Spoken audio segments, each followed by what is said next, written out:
अस्सलाम वालेकुम। इस वीडियो में हम करेंगे 5 ऐसी टिप्स जो कि आपकी जर्मन वोकैबुलरी को इम्प्रूव और शार्प करेंगी। So let's begin. जी, तो सबसे पहली टिप यही है कि आपके पास एक नोटबुक होनी चाहिए। इस मामले में मैं जरा सी ओल्ड स्कूल हूँ। उस नोटबुक में आपने करना क्या है, आपने वोकैबुलरी नोट डाउन करनी है। और आपको इस बात का ऑलरेडी पता है कि किसी भी लैंग्वेज का सबसे बड़ा हिस्सा नाउन्स और वर्ब्स होते हैं और उसके साथ साथ एडजेक्टिव्स भी।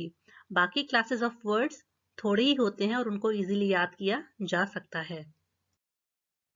हमेशा की तरह बहुत ही इम्पोर्टेंट और याद रखने की बात यही है कि आप नाउन्स को रैंडमली ना लिखें, बल्कि उनको डिवाइड करें उनके आर्टिकल्स के मुताबिक। आपकी हेल्प के लिए मैंने इस स्लाइड में एक सैंपल बनाया है और आप देख रहे होंगे कि मैंने डिफरेंट आर्टिकल्स को कलर्स भी दे दिए हैं। इस तरह करने से आपको इनको याद करना ज़्यादा आसान हो जाएगा। इसके अलावा आप नाउन्स को कैटेगरीज में डिवाइड कर सकते हैं, जैसे कि यहाँ पर कपड़ों की है। और इसके अलावा जैसे आप और भी कैटेगरीज बना सकते हैं, zum Beispiel Essen und Trinken oder Familie und so weiter। तो इस तरह करने से आपको नाउन्स को कैटेगराइज करने में और उनको डिस्टिंग्विश करने में काफी आसानी होगी।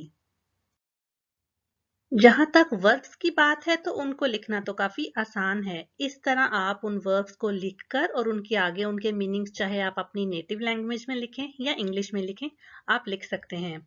और इसी तरह इसी पैटर्न को फॉलो करके आप एडजेक्टिव्स की भी लिस्ट बनाते जाएंगे।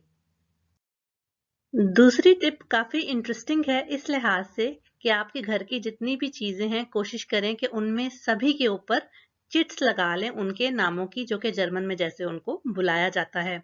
अब ये टिप करने से आपके घर वाले शायद परेशान हो जाएं कि ये क्या बात हुई, काम इसका है और हमें परेशानी हो रही है।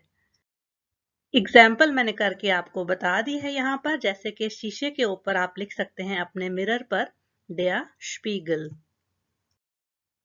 अपने डाइनिंग टेबल पर आप लिख सकते हैं der Esstisch। टिप नंबर 3 मैं खुद भी अप्लाई कर चुकी हूँ। एक पेज को आपने छोटे छोटे कार्ड्स में डिवाइड करना है और उसके बाद उनके ऊपर नाउन्स को या वर्ब्स को या किसी भी वर्ड को लिखना है।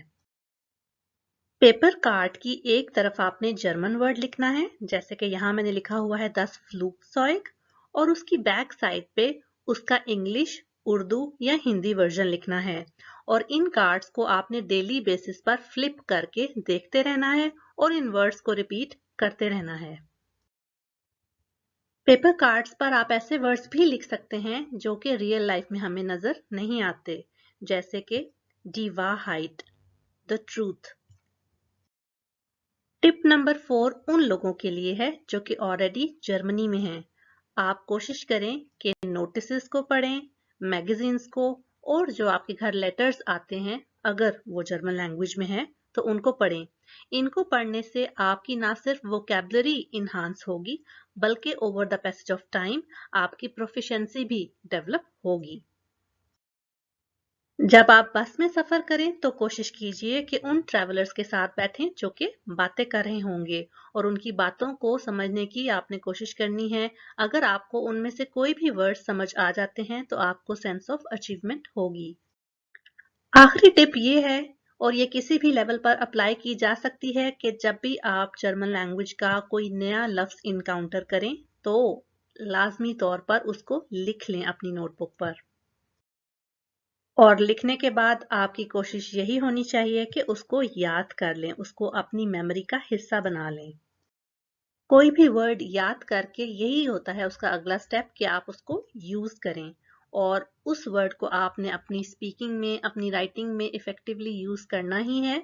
और लेटर ऑन आपको वो रीडिंग और लिसनिंग कॉम्प्रिहेंशन में भी मदद करेगा। So hope it was helpful for you. मेरी वीडियो देखने का बहुत शुक्रिया। अगर मेरी एफर्ट आपको पसंद आई है तो काइंडली अपने दोस्तों के साथ शेयर करें और मेरे चैनल को सब्सक्राइब करें। अंटिल नेक्स्ट टाइम, अल्लाह हाफिज।